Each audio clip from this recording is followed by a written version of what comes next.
Costa's audiobook presents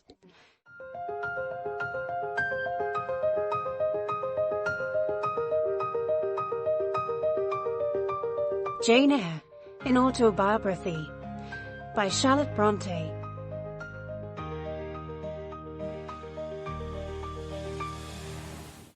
Chapter 13. Mr. Rochester, it seems, by the surgeon's orders, went to bed early that night, nor did he rise soon next morning. When he did come down, it was to attend to business. His agent and some of his tenants were arrived and waiting to speak with him. Adèle and I had now to vacate the library. It would be in daily requisition as a reception room for callers. A fire was lit in an apartment upstairs, and there I carried our books and arranged it for the future schoolroom.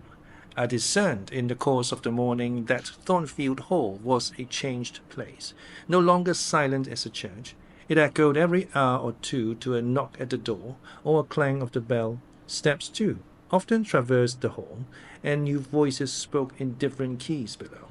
A rill from the outer world was flowing through it. It had a master. For my part, I liked it better. Adèle was not easy to teach that day. She could not apply. She kept running to the door and looking over the banisters to see if she could get a glimpse of Mr. Rochester.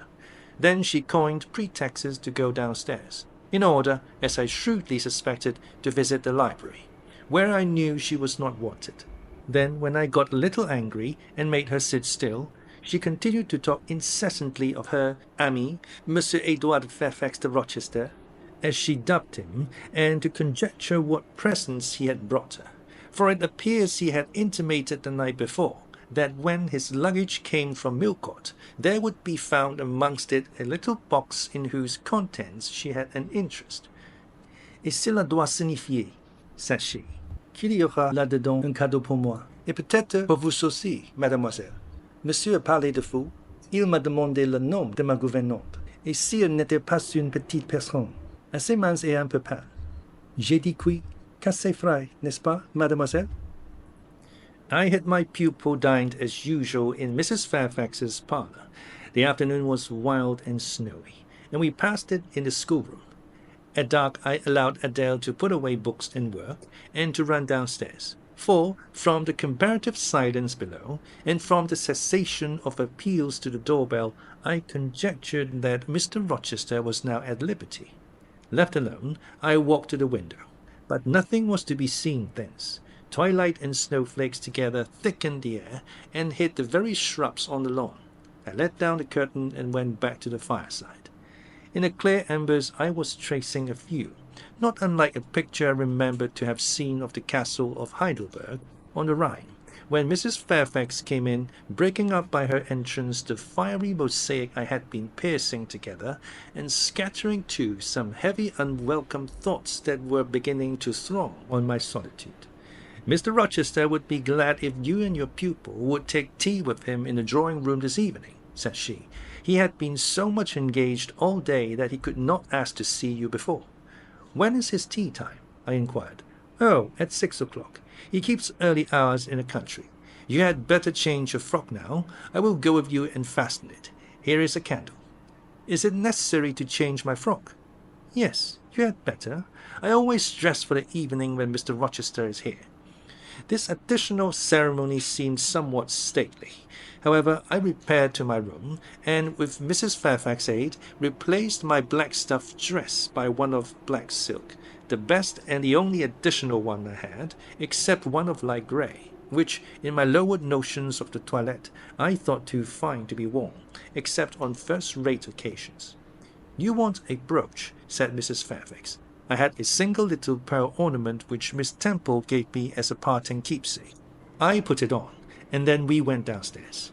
Unused as I was to strangers, it was rather a trial to appear thus formally summoned in Mr. Rochester's presence.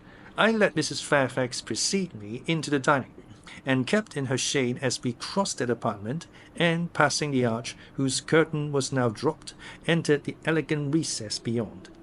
2 wax candles stood lighted on the table, and 2 on the mantelpiece.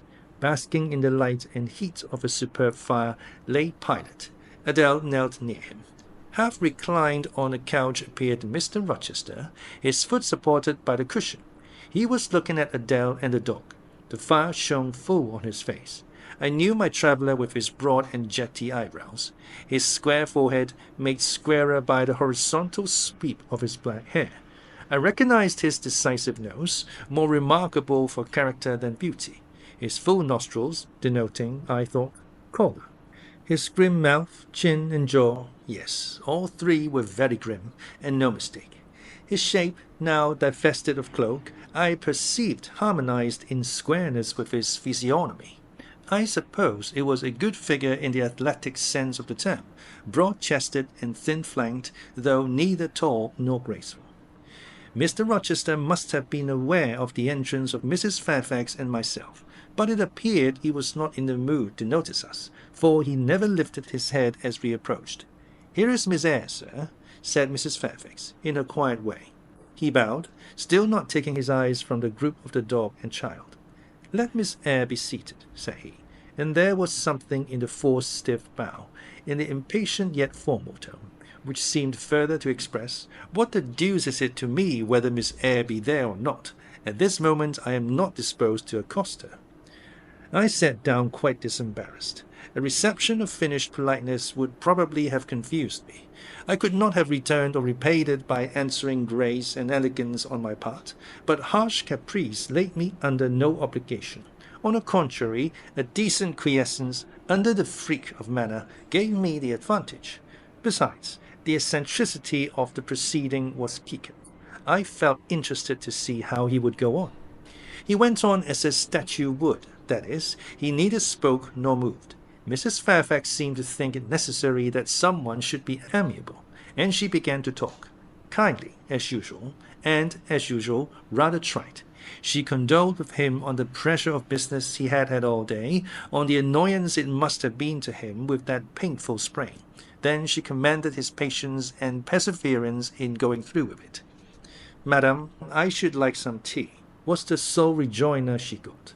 She hastened to ring the bell, and when the tray came, she proceeded to arrange the cups, spoons, etc., with assiduous celerity. I and Adèle went to the table, but the master did not leave his couch.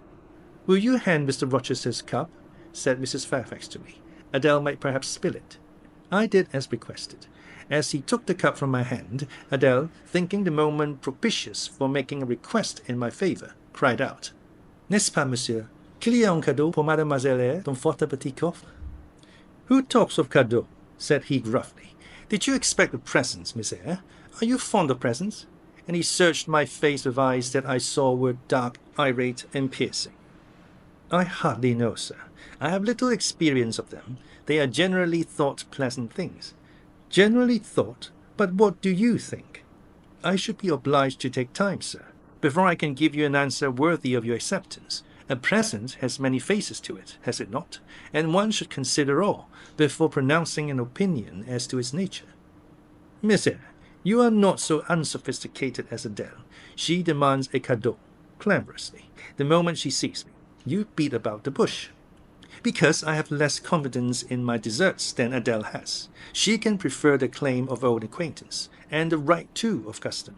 For she says you have always been in the habit of giving her playthings. But if I had to make out a case, I should be puzzled, since I am a stranger, and have done nothing to entitle me to an acknowledgment."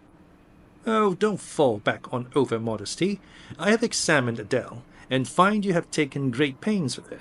She is not bright, she has no talents, yet in a short time she has made much improvement." "Sir, you have now given me my cadeau. I am obliged to you. It is to me the teachers most covet, praise of their pupils' progress." Said Mr. Rochester, and he took his tea in silence. "Come to the fire," said the master, when the tray was taken away, and Mrs. Fairfax had settled into a corner with her knitting, while Adèle was leading me by the hand round the room, showing me the beautiful books and ornaments on the consoles and chiffonier. We obeyed, as in duty bound. Adèle wanted to take a seat on my knee, but she was ordered to amuse herself with Pilot. "You have been resident in my house 3 months?" "Yes, sir." "And you came from Lowood School, in Shire?" "Ah, a charitable concern. How long were you there?" 8 years. 8 years. You must be tenacious of life. I thought half the time in such a place would have done up any constitution. No wonder you have rather the look of another world.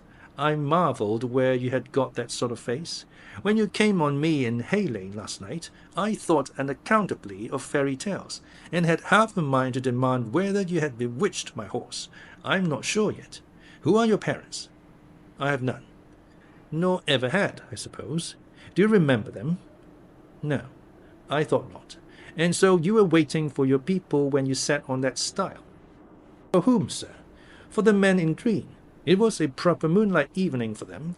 Did I break through one of your rings, that you spread that damned ice on the causeway? I shook my head. The men in green all forsook England 100 years ago, said I, speaking as seriously as he had done. And not even in Hay Lane, or the fields about it, could you find a trace of them. I don't think either summer or harvest, or winter moon, will ever shine on their revels more. Mrs. Fairfax had dropped her knitting, and, with raised eyebrows, seemed wondering what sort of talk this was. Well, resumed Mr. Rochester, if you disown parents, you must have some sort of kinsfolk, uncles and aunts? No, none that I ever saw. And your home? I have none. Where do your brothers and sisters live? I have no brothers or sisters. Who recommended you to come here? I advertised, and Mrs. Fairfax answered my advertisement. Yes, said the good lady, who now knew what ground we were upon, and I am daily thankful for the choice Providence led me to make. Miss Eyre has been an invaluable companion to me, and a kind and careful teacher to Adèle. Don't trouble yourself to give her a character, returned Mr. Rochester. Your eulogiums would not bias me. I shall judge for myself. She began by felling my horse. Sir, said Mrs. Fairfax, I have to thank her for this spring. The widow looked bewildered. Miss Eyre, have you ever lived in a town? No, sir. Have you seen much society? None but the pupils and teachers of Lowood, and now the inmates of Thornfield. Have you read much? Only such books as came in my way, and they have not been numerous or very learned. You have lived the life of a nun. No doubt you are well drilled in religious forms. Brocklehurst, who I understand directs Lowood, is a parson, is he not? Yes, sir. And you girls probably worshipped him as a convent full of religieux who worship their director. Oh, no. You are very cool. No. What? A novice not worship her priest? That sounds blasphemous. I disliked Mr. Brocklehurst, and I was not alone in the feeling. He is a harsh man. At once pompous and meddling, he cut off our hair, and for economy's sake bought us bad needles and thread, with which we could hardly sew.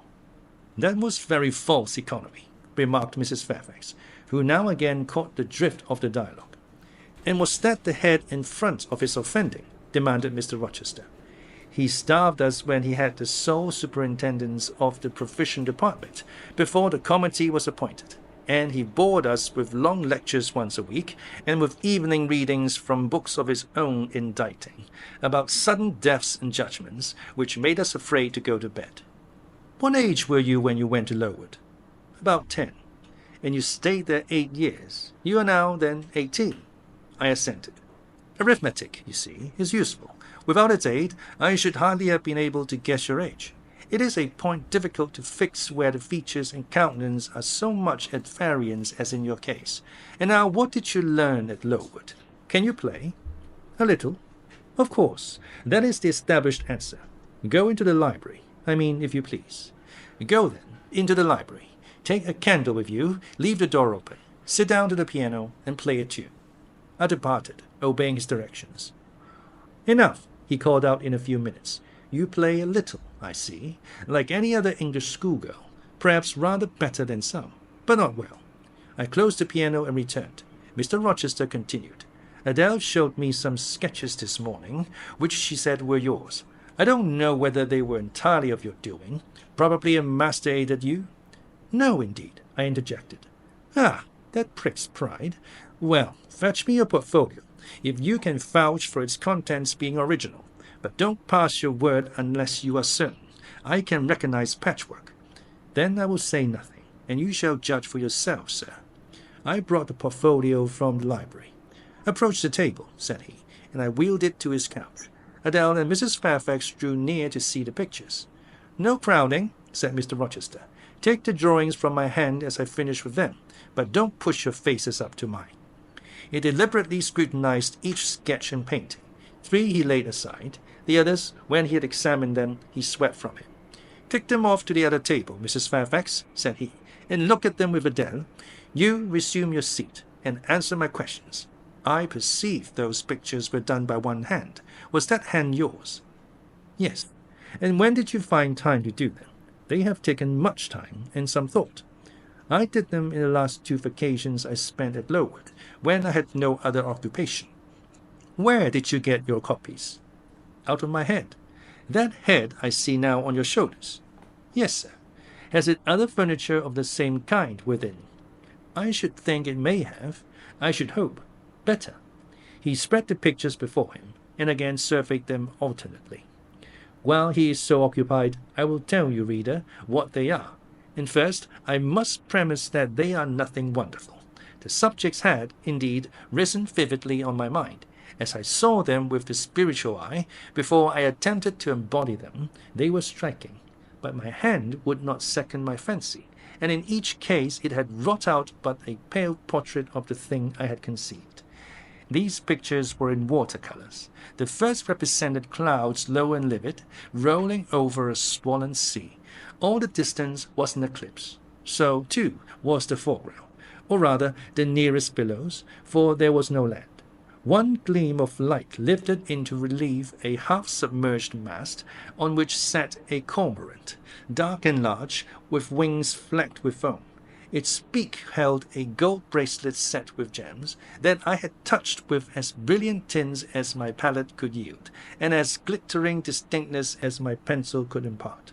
Sinking below the bird and mast, a drowned corpse glanced through the green water. A fair arm was the only limb clearly visible, whence the bracelet had been washed or torn.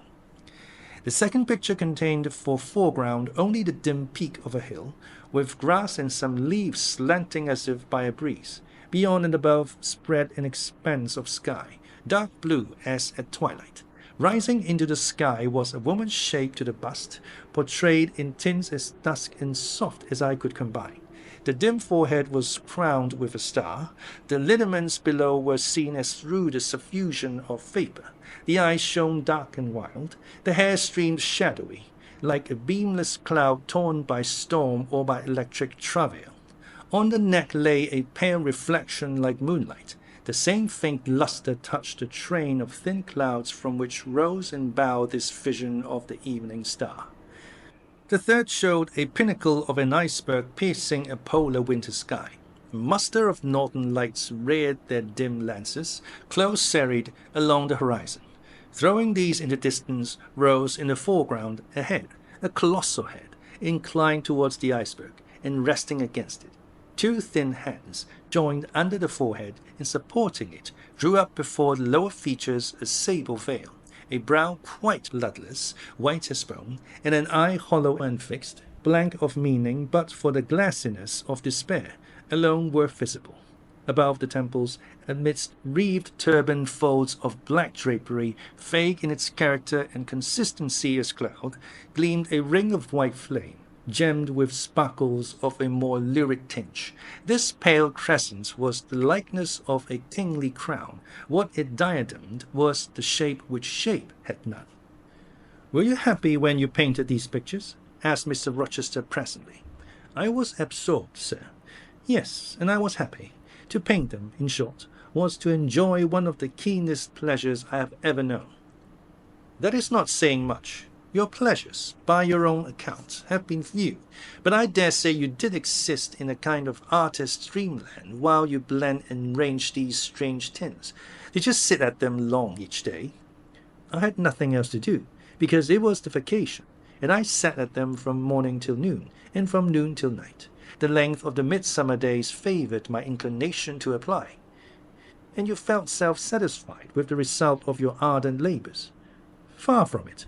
I was tormented by the contrast between my idea and my handiwork. In each case I had imagined something which I was quite powerless to realize." "Not quite. You have secured the shadow of your thought, but no more, probably.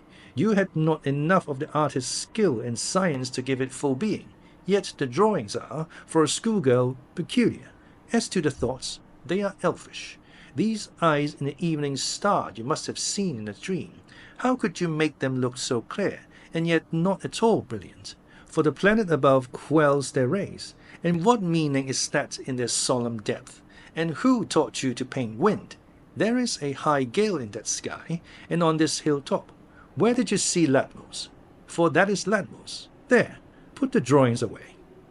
I had scarce tied the strings of the portfolio, when, looking at his watch, he said abruptly, "It is 9 o'clock. What are you about, Miss Eyre, to let Adèle sit up so long? Take her to bed." Adèle went to kiss him before quitting the room. He endured the caress, but scarcely seemed to relish it more than Pilate would have done, nor so much. "I wish you all good night now," said he, making a movement of the hand towards the door, in token that he was tired of our company, and wished to dismiss us. Mrs. Fairfax folded up her knitting. I took my portfolio. We curtsied to him, received a frigid bow in return, and so withdrew.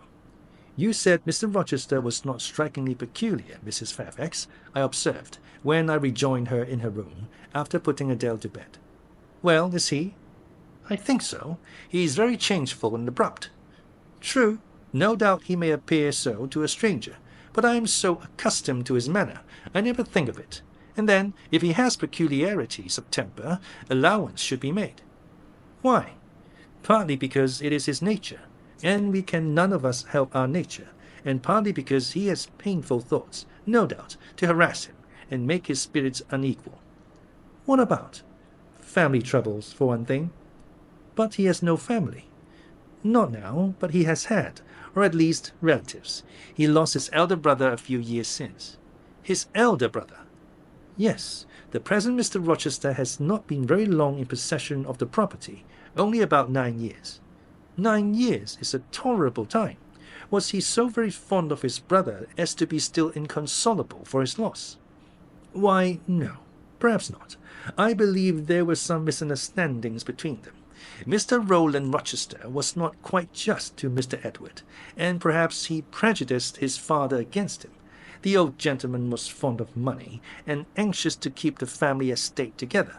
He did not like to diminish the property by division, and yet he was anxious that Mr. Edward should have wealth, too, to keep up the consequence of the name.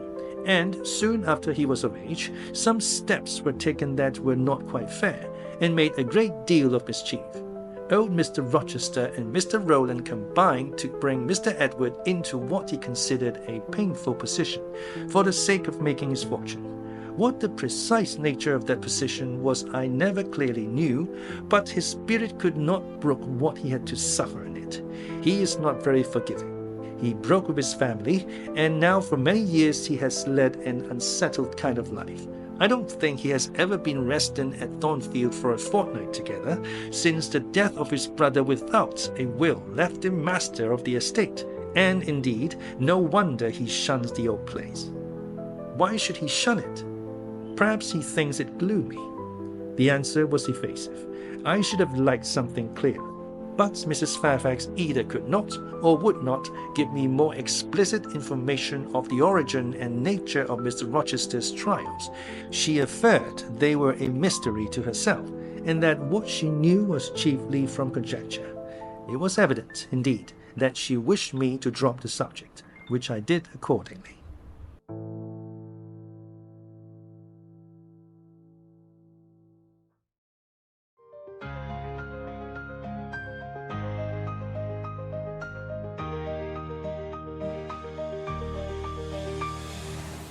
Chapter 14.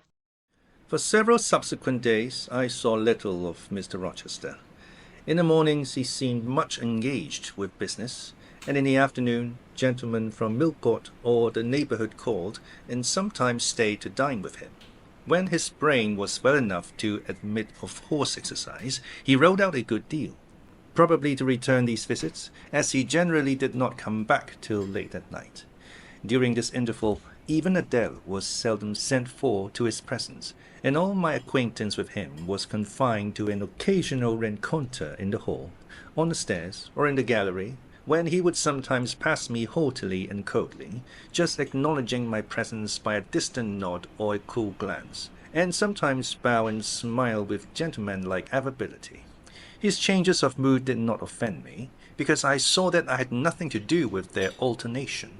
The ebb and flow depended on courses quite disconnected with me.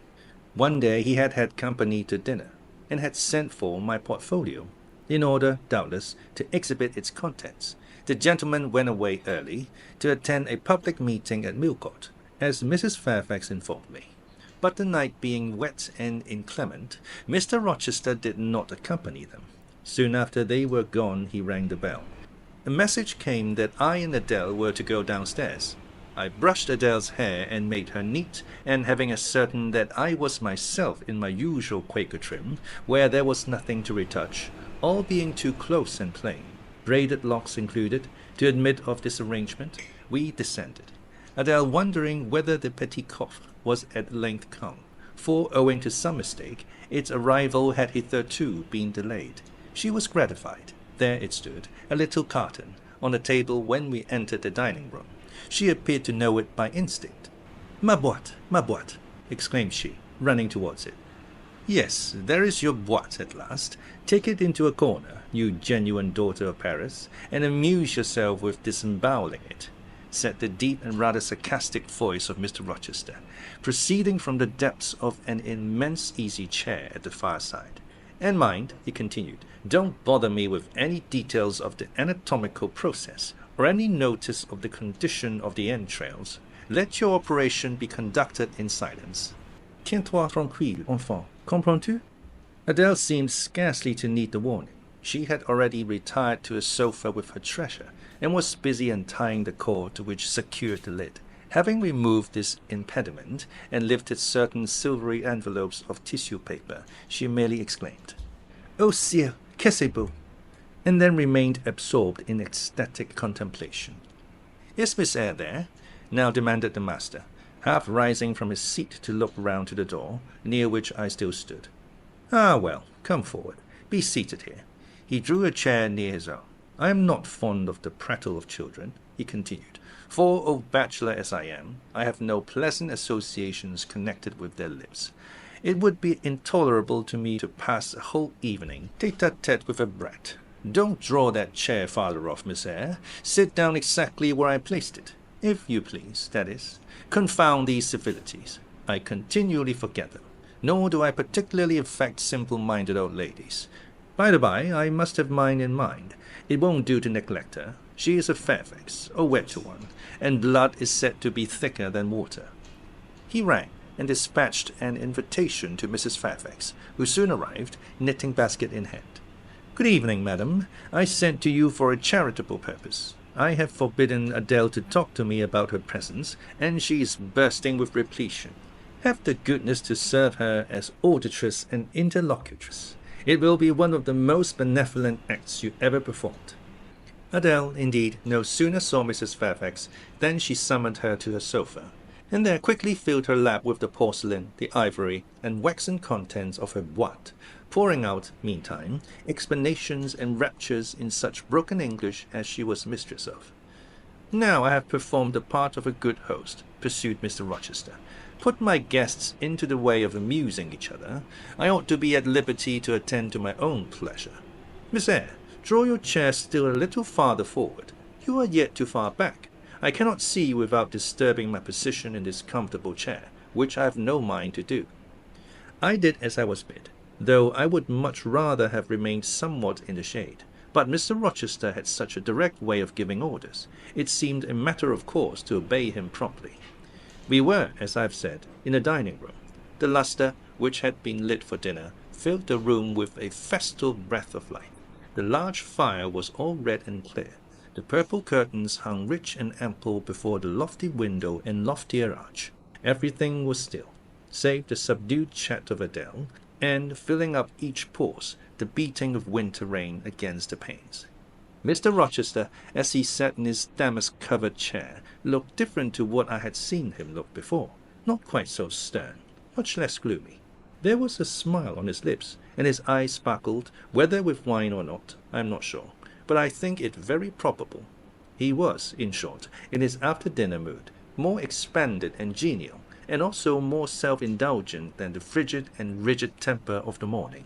Still, he looked preciously grim, cushioning his massive head against the swelling back of his chair, and receiving the light of the fire on his granite-hewn features, and in his great dark eyes, for he had great dark eyes, and very fine eyes too, not without a certain change in their depths sometimes, which, if it was not softness, reminded you, at least, of that feeling.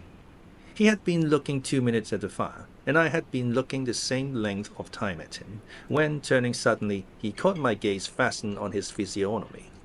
"You examine me, Miss Eyre," said he. "Do you think me handsome?"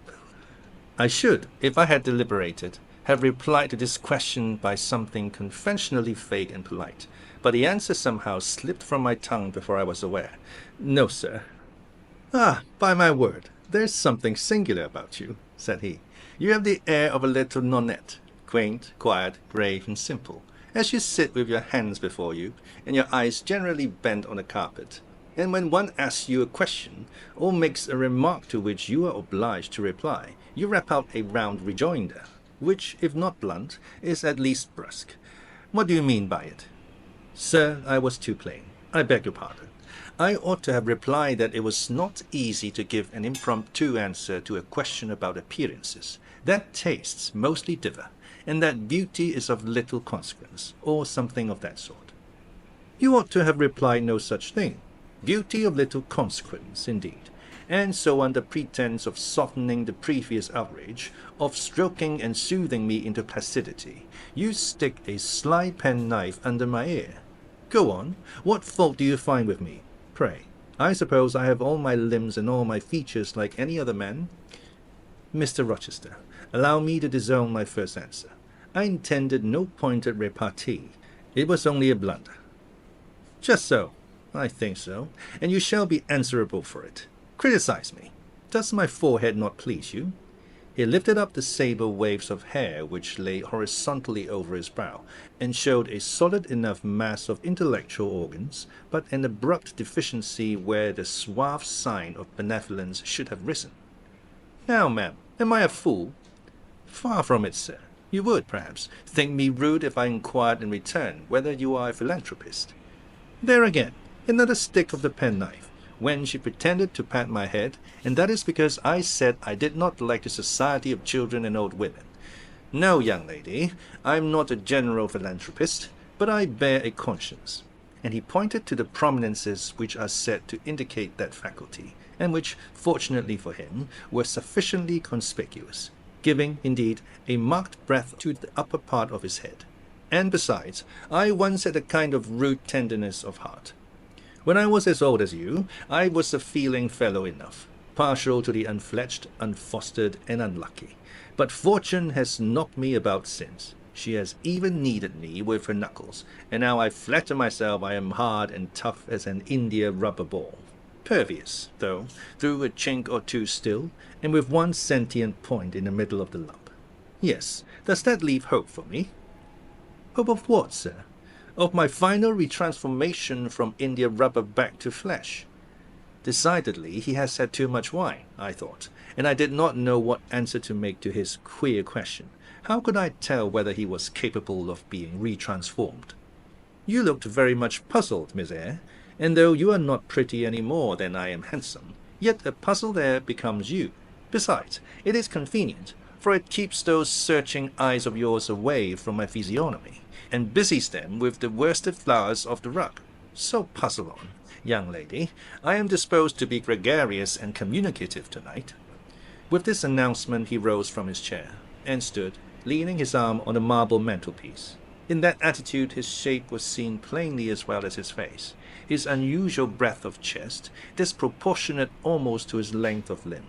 I am sure most people would have thought him an ugly man, yet there was so much unconscious pride in his sport, so much ease in his demeanour, such a look of complete indifference to his own external appearance, so haughty a reliance on the power of other qualities, intrinsic or adventitious, to atone for the lack of mere personal attractiveness, that, in looking at him, one inevitably shared the indifference, and, even in a blind, imperfect sense, put faith in the confidence. "I am disposed to be gregarious and communicative tonight," he repeated, "and that is why I sent for you. The fire and the chandelier were not sufficient company for me, nor would Pilate have been, for none of these can talk. Adèle is a degree better, but still far below the mark. Mrs. Fairfax ditto. You, I am persuaded, can suit me if you will. You puzzled me the first evening I invited you down here. I have almost forgotten you since. Other ideas have driven yours from my head. But tonight I am resolved to be at ease, to dismiss what importunes and recall what pleases. It would please me now to draw you out, to learn more of you. Therefore, speak." Instead of speaking, I smiled, and not a very complacent or submissive smile either. "Speak," he urged. "What about, sir?" "Whatever you like. I leave both the choice of subject and the manner of treating it entirely to yourself."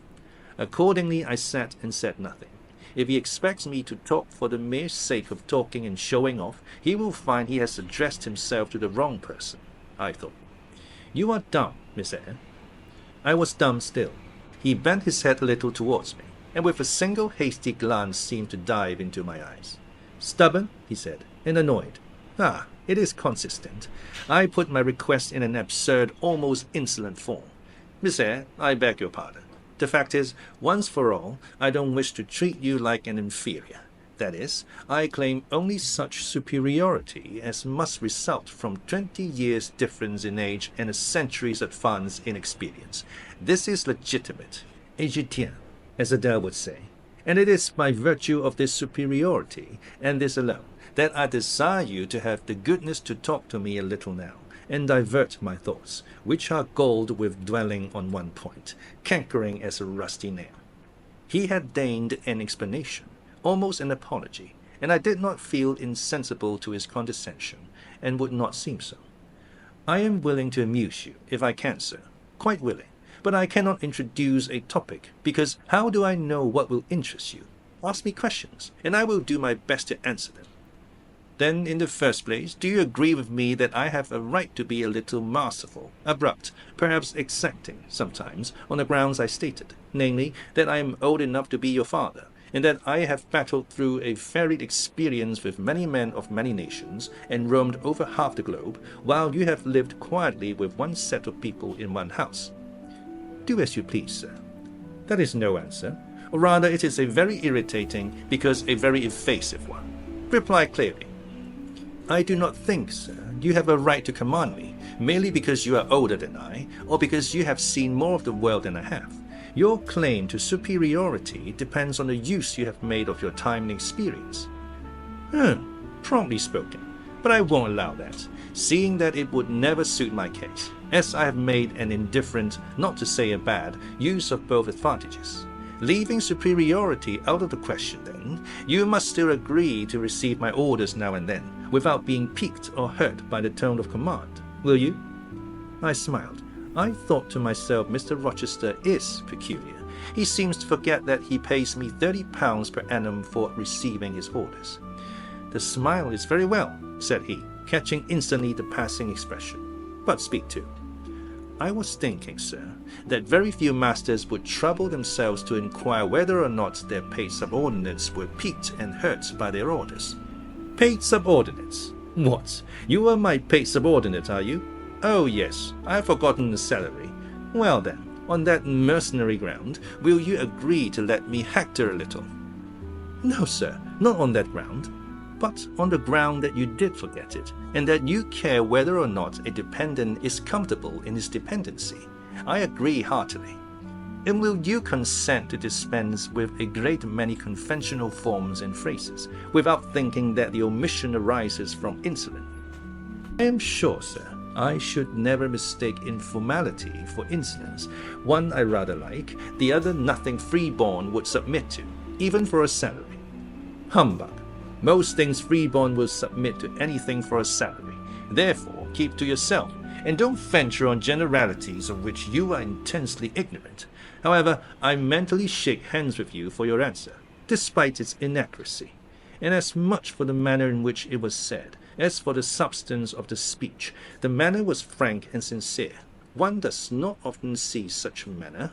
No, on the contrary, affectation. or coldness, or stupid, coarse-minded misapprehension of one's meaning are the usual rewards of candor. Not 3 in 3,000 raw schoolgirl governesses would have answered me as you have just done. But I don't mean to flatter you. If you are cast in different mold to the majority, it is no merit of yours. Nature did it.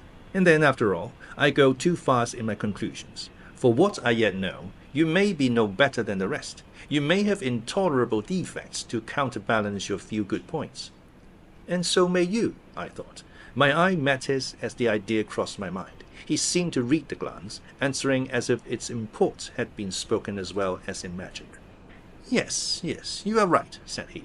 I have plenty of faults of my own, I know it, and I don't wish to palliate them, I assure you. God wot I need not be too severe about others. I have a past existence, a series of deeds, a colour of life to contemplate within my own breast, which might well call my sneers and censures from my neighbours to myself. I started, or rather was thrust on to a wrong tack at the age of 21, and have never recovered the right course since. But I might have been very different. I might have been as good as you, wiser, almost as stainless. I envy you your peace of mind, your clean conscience, your unpolluted memory. Little girl, a memory without blot or contamination must be an exquisite treasure, an inexhaustible source of pure refreshment. Is it not? How was your memory when you were 18, sir? All right, then. Limpid, salubrious, no gush of bilge water had turned it to fetid puddle. I was your equal at 18, quite your equal. Nature meant me to be, on the whole, a good man, Miss Eyre, one of the better kind, and you see I am not so. You would say you don't see it. At least I flatter myself I read as much in your eye. Then take my word for it. I am not a villain. You are not to suppose that, not to attribute me to any such bad eminence, but owing, I verily believe, rather to circumstances than to my natural bent, I am a trite commonplace sinner, hackneyed in all the poor petty dissipations with which the rich and worthless try to put on life. Do you wonder that I have found this to you? No, that in the course of your future life you will often find yourself elected the involuntary confidant of your acquaintances' secrets. People will instinctively find out, as I have done, that it is not your fault to tell of yourself, but to listen while others talk of themselves. They will feel, too, that you listen with no malevolent scorn of their indiscretion, but with a kind of innate sympathy, not the less comforting and encouraging because it is very unobtrusive in its manifestations. How do you know? How can you guess all this, sir? I know it well. Therefore I proceed almost as freely as if I were writing my thoughts in a diary. You would say I should have been superior to circumstances. So I should. But you see, I was not. When fate wronged me, I had not the wisdom to remain cool. I turned desperate. Then I degenerated. Now, when any vicious simpleton excites my disgust by his paltry ribaldry, I cannot flatter myself that I am better than he. I am forced to confess that he and I are on a level. I wish I had stood firm. God knows I do. Dread remorse when you are tempted to err, Miss Eyre. Remorse is the poison of life. Repentance is said to be its cure, sir. It is not its cure. Reformation may be its cure, and I could reform. I have strength yet for that, but where is the use of thinking of it, hampered, burdened, cursed as I am? Besides, since happiness is irrevocably denied me, I have a right to get pleasure out of life, and I will get it, cost what it may. Then you will degenerate still more, sir. Possibly, yet why should I, if I can get sweet, fresh pleasure, and I may get it as sweet and fresh as the wild honey the bee gathers on the moor? It will sting, it will taste bitter, sir. How do you know? You never tried it. How very serious, how very solemn you look. You are as ignorant of the matter as this cameo head. You have no right to preach to me, you neophyte, that have not passed the porch of life, and are absolutely unacquainted with its mysteries. I only remind you of your own words, sir. You said error brought remorse, and you pronounce remorse the poison of existence. And who talks of error now? I scarcely think the notion that flitted across my brain was an error. I believe it was an inspiration rather than a temptation. It was very genial, very soothing. I know that. Here it comes again. It is no devil, I assure you. or if it be, it has put on the robes of an angel of light. I think I must admit so far a guest when it asked entrance to my heart. Distrust it, sir. It is not a true angel. Once more, how do you know? By what instinct do you pretend to distinguish between a fallen seraph of the abyss and a messenger from the eternal throne, between a guide and a seducer? I judged by your countenance, sir, which was troubled when you said the suggestion had returned upon you. I feel sure it will work you more misery if you listen to it. Not at all. It bears the most gracious message in the world. For the rest, you are not my conscience keeper, so don't make yourself uneasy. Here, come in, bonny wanderer. He said this as if he spoke to a vision, viewless to any eye but his own. Then, folding his arms, which he had half extended, on his chest, he seemed to enclose in their embrace the invisible being. Now, he continued, again addressing me, I have received the pilgrim, a disguised deity, as I verily believe. Already it has done me good. My heart was a sort of charnel, it will now be a shrine. To speak truth, sir, I don't understand you at all. I cannot keep up the conversation, because it has got out of my depth. Only one thing I know. You said you were not as good as you should like to be, and that you regretted your own imperfection. One thing I can comprehend. You intimated that to have a sullied memory was perpetual bane. It seemed to me that if you tried hard, you would in time find it possible to become what you yourself would approve, and that if from this day you began with resolution to correct your thoughts and actions, you would in a few years have laid up a new and stainless store of recollections, to which you might revert with pleasure. Justly thought, rightly said, Miss Eyre, and at this moment I am paving hell with energy. Sir, I am laying down good intentions, which I believe durable as flint. Certainly, my associates and pursuits shall be other than they have been. And better? And better. So much better as pure ore is than foul dross. You seem to doubt me. I don't doubt myself. I know what my aim is, what my motives are, and this moment I pass a law unalterable as that of the Medes and Persians, that both are right. They cannot be, sir, if they require a new statute to legalize them. They are, Miss Eyre, though they absolutely require a new statute. Unheard-of combinations of circumstances demand unheard-of rules.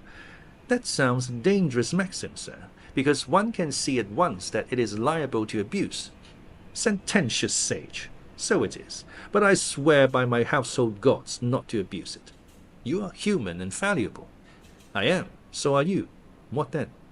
The human and fallible should not arrogate a power with which the divine and perfect alone can be safely entrusted.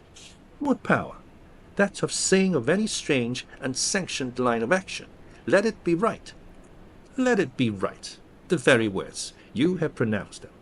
May it be right, then, I said, as I rose, deeming it useless to continue a discourse which was all darkness to me, and besides, sensible that the character of my interlocutor was beyond my penetration, at least beyond its present reach, and feeling the uncertainty, the vague sense of insecurity which accompanies a conviction of ignorance. Where are you going? To put Adèle to bed. It is past her bedtime. You are afraid of me, because I talk like a sphinx. Your language is enigmatical, sir, but though I am bewildered, I am certainly not afraid. You are afraid. Your self-love dreads a blunder. In that sense, I do feel apprehensive. I have no wish to talk nonsense. If you did, it would be in such a grave, quiet manner. I should mistake it for sense. Do you never laugh, Miss Eyre? Don't trouble yourself to answer. I see you laugh rarely, but you can laugh very merrily. Believe me, you are not naturally austere, any more than I am naturally vicious. The low-wood constraint still clings to you somewhat, controlling your features, muffling your voice, and restricting your limbs, and you fear in the presence of a man and a brother, or father or master, or what you will, to smile too gaily, speak too freely, or move too quickly. But in time I think you will learn to be natural with me, as I find it impossible to be conventional with you. And then your looks and movements will have more vivacity and variety than they dare offer now. I see at intervals the glance of a curious sort of bird through the close-set bars of a cage. A vivid, restless, resolute captive is there. Were it but free, it would soar cloud high. You are still bent on going? It has struck 9, sir. Never mind. Wait a minute. Adèle is not ready to go to bed yet. My position, Miss Eyre, with my back to the fire and my face to the room, favors observation. While talking to you, I have also occasionally watched Adèle. She pulled out of her box, about 10 minutes ago, a little pink silk frock. Rapture lit her face as she unfolded it. Coquetry runs in her blood, blends with her brains, and seasons the marrow of her bones. Il faut que je le sais, cried she, et à l'instant même. And she rushed out of the room. She is now with Sophie, undergoing a robing process. In a few minutes she will re-enter, and I know what I shall see, a miniature of Céline Fahen's, as she used to appear on the boards at the rising of. But never mind that. However, my tenderest feelings are about to receive a shock. Such is my presentiment. Stay now, to see whether it will be realized. Ere long, Adèle's little foot was heard tripping across the hall. She entered, transformed as her guardian had predicted. A dress of rose-colored satin, very short, and as full in the skirt as it could be gathered, replaced the brown frock she had previously worn. A wreath of rosebuds circled her forehead. Her feet were dressed in silk stockings and small white satin sandals. Est-ce que ma robe va bien? Cried she, bounding forwards. Et mes souliers? Et mes bas? Tenez, je crois que je vais danser. And spreading out her dress, she chassed across the room till, having reached Mr. Rochester, she wheeled lightly round before him on tiptoe, then dropped on one knee at his feet, exclaiming, Monsieur, je vous remercie mille fois de votre bonté. Then rising, she added, C'est comme cela que maman faisait, n'est-ce pas, monsieur? Precisely, was the answer. And comme cela, she charmed my English gold out of my British breeches pocket. I have been green too, Miss Eyre. Aye, grass green. Not a more vernal tint freshens you now than once freshened me. My spring is gone, however, but it has left me that French floweret on my hands, which, in some moods, I would fain be rid of. Not valuing now the roots whence it sprang, having found that it was of a sort which nothing but gold dust could manure, I have but half a liking to the blossom, especially when it looks so artificial as just now. I keep it and rear it rather on the Roman Catholic principle of expiating numerous sins, great or small, by one good work. I'll explain all this some day. Good night.